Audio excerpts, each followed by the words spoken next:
It has been known for an EMBN shoot to go late into the night or morning. The creators will often be expected to deliver in remote places, wet places, hot places, steep places, places that some creators fully believe don't even exist. Jeopardy is very much a close friend to an EMBN creator. The passing of time, however, has meant that some of these incredibly hard-working individuals are now able to recall some of the spaces in time. Do I miss EMBN adventures? Good question. Where's John? No, I'm not going back. And one of them had a broken ankle or broken leg, so they were very much no phone signal either. So I think they were sort of waiting for us to get to civilization to then tell someone. So you're basically not allowed to go to bed before like 4 a.m, I'd say, and you need to have a good 20 pints in you or something like that, ready for the shoot the next day at 5 a.m. Well, there's a lot of stuff that doesn't make it on screen. My pedal fell off. I'm running. Do I miss EMBN adventures? Good question. From the comfort of the text there, I'd have to say no. Probably not. Well, sometimes maybe.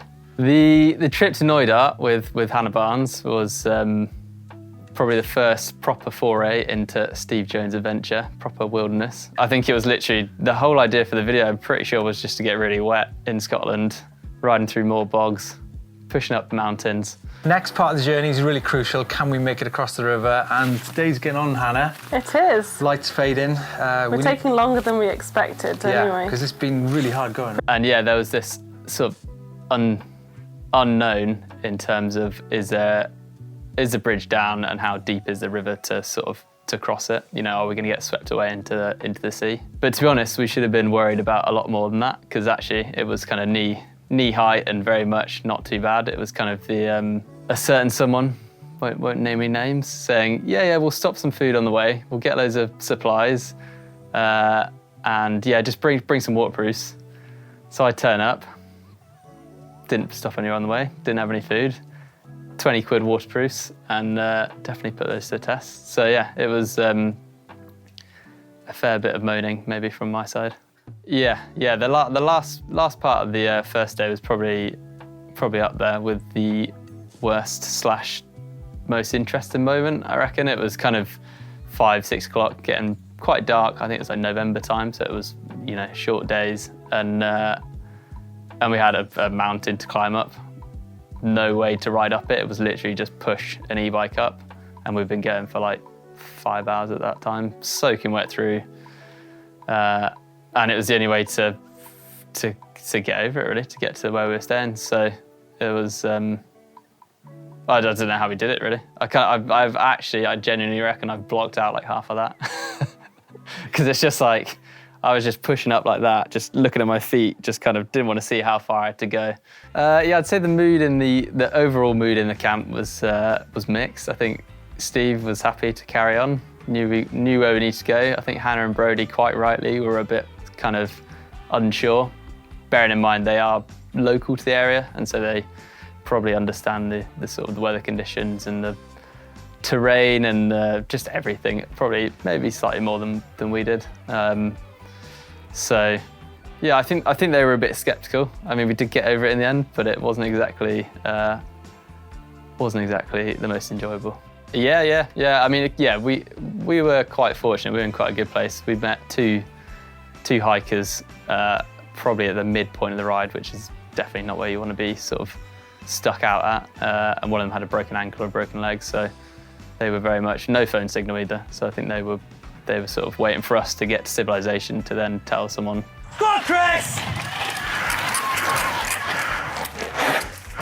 So we were in Malaga, same trip actually as the Via Ferrata, and we were doing some challenges on the e-bikes. And this place in Malaga is really well known for having really coarse rock that's super grippy, and you can pretty much climb anything that you see. And Steve decided to challenge Chris up this really steep, and it was like a double climb basically. But you get past the steepest point and it just starts teetering backwards. Chris catches his saddle on his trousers, I think, It flops to the right, and the handlebar just, oh.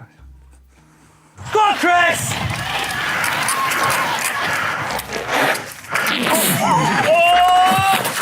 You right? Yeah. You right? Yeah. What was that? The finger, end of my finger. Yeah, I mean, I've heard horror stories of people being impelled from their handlebars and stuff like that, but I've never seen it. And he basically just chopped the end of his finger off just from his handlebar. I mean, His face was insane. his face, it was just white. He'd gone very quiet, and it's unlike Chris to be like that. He was like, "Yeah, I'm okay. Let's just, we'll get to the hospital." And I thought he was going to pass out. Like, even just getting him back to the minibus was like, oh. We rushed ourselves to hospital in a pursuit, didn't we? Well, that's it. We hadn't done a huge amount of research to find out where the closest hospital was. After speaking to a couple of locals with our broken Spanglish, we found out it was about, like a 2-hour journey? 2-hour journey to the nearest hospital. They all didn't speak a word of English. We're trying to sort out insurance to say who he is, and we can get covered. Just sew it back on, put it back. Yeah. Meanwhile, the finger was just like gushing blood all over the streets. And literally, it was. I've never seen so much blood from such a small wound. It was just falling out of him. It was disgusting. But I guess, like on any EMBN trip, plenty of time to rehydrate in the evening, right? Oh yeah. Well, I mean, he was back out filming the next day, riding. I mean, he's free ride legend Chris Smith.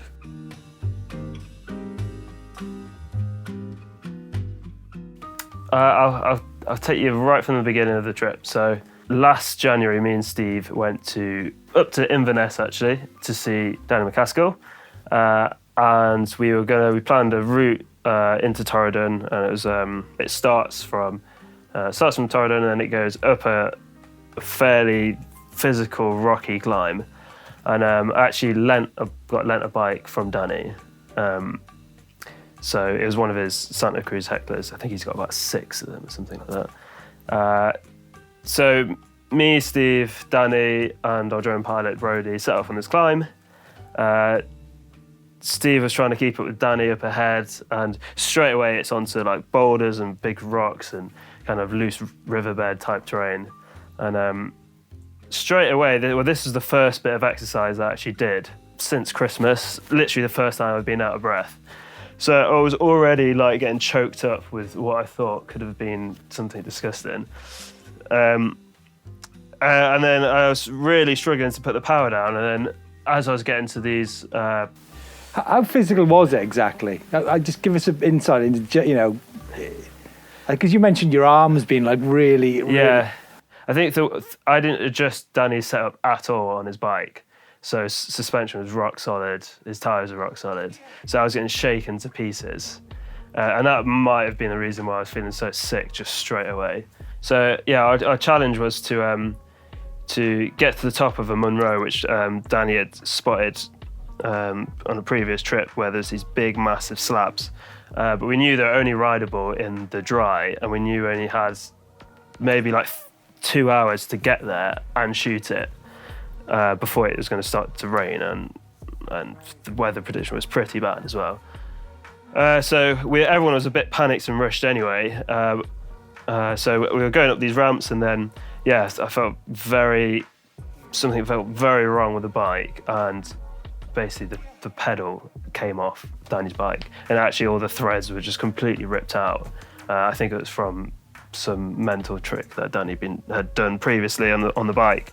But that left me with only one option, which was to run the rest of the way. My pedal fell off. I'm running.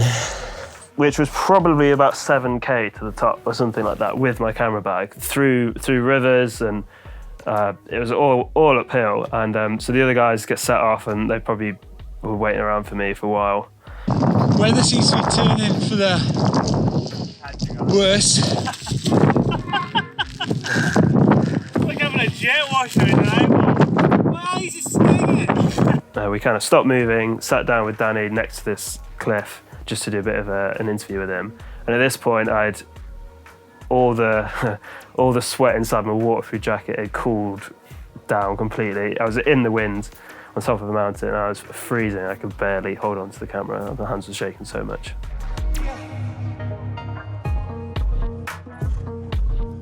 Yeah, the 5 passes in the Lake District was another sort of interesting one. That was with Steve and Adam Brayton, who's a local to the area. And it was 5 passes. So I think it's 5,000 feet of climbing. And this was, again, nice sort of English winter time, so short days. Weather was obviously English, British. And it was a case of sort of getting to the end by hopefully in the light, which we didn't really succeed with. Physical, all right? Very physical, yeah. So it's basically just rock. There's not really much else up in the Lake District, just rocks and rain. And so the first climb was actually not too bad. It was all pre-surfaced. And I thought, yeah, all right, this isn't too bad. And then literally the first ascent, it was just sort of, it's just rock gardens. And obviously Brayton's off, he's happy, he's all good. And Steve's sort of bumbling behind him, and I'm just way back at the top, sort of just like, oh God, here we go, this is only the first bit. And sort of throughout it was hike a bike here, sit in a ditch here while it rains, fix a puncture in the rain here, and then I think it was the last bit, the last pass, we got to the top and it was 6 o'clock in the evening, so it was pretty dark. Right, 3 minutes past 6. We're at the top of Styhead Pass. And then we literally had probably, I don't know, 20 Fort William downhill runs in front of us in the wet, in the dark. And then it got to a flat riverbed full of rocks, which we then had to just get through.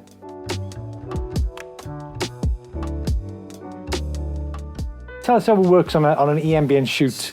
So you're basically not allowed to go to bed before like 4 a.m, I'd say. And you need to have a good 20 pints in you or something like that, ready for the shoot the next day at 5 a.m. And it's a big one, it's around Lake Garda or something like that. And That's happened then, right? Steve! Hal.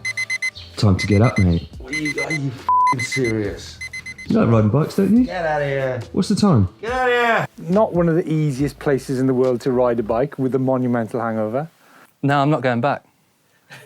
Especially with you. I mean, it's beautiful round there, Lake Garda. If you haven't been, you've got to go, but not with you.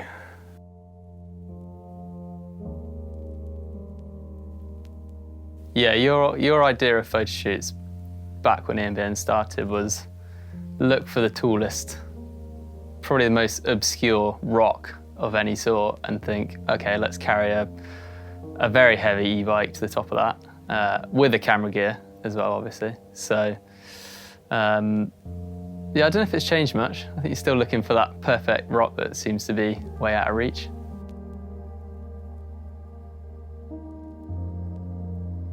There was another time actually that our course was up a mountain, this time in North Wales and Snowdonia, on a bridleway which maybe hadn't existed for about 100 years. It was about a 2-hour push, and it was a push because it wasn't a bridleway, it was just bogs all the way. It was not rideable at all. By the time we got to the top of the mountain, we could kind of see the quarry, which was our aim. We wanted to go film in this quarry. The wind was really picking up, and again, luckily it wasn't as cold as it was in Torridon on the previous trip, but the wind was so strong, and it soon started to rain.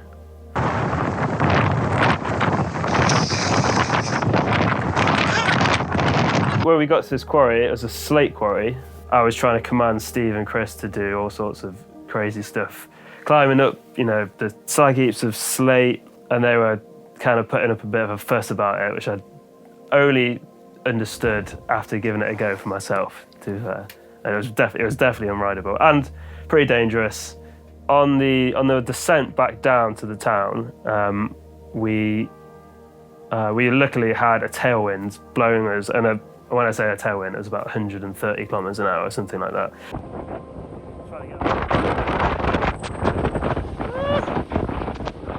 You could barely stand up, but you could, if you stopped pedaling or if you put your brakes on, you would sink into the water. And at one point I actually sunk up to my waist because I kind of fell sideways, fell on my knees, and I was up to my waist. Yeah, I guess, EMBN trips in the office are probably seen as a bit of a joke. I think it depends where they are. I think if you're going to, the South France, Italian Riviera, probably quite a nice joke, really, because you're probably going to have some nice food, ride some good trails. It'll probably be sunny. Whereas if you're going to Scotland in November or the Lake District in October, probably not going to have much calamari and probably not going to get in the sea too much. But yeah, I think all of these moments that we've had on EMBN, some of the worst moments are actually probably the most memorable, and they're kind of what makes it an adventure, really.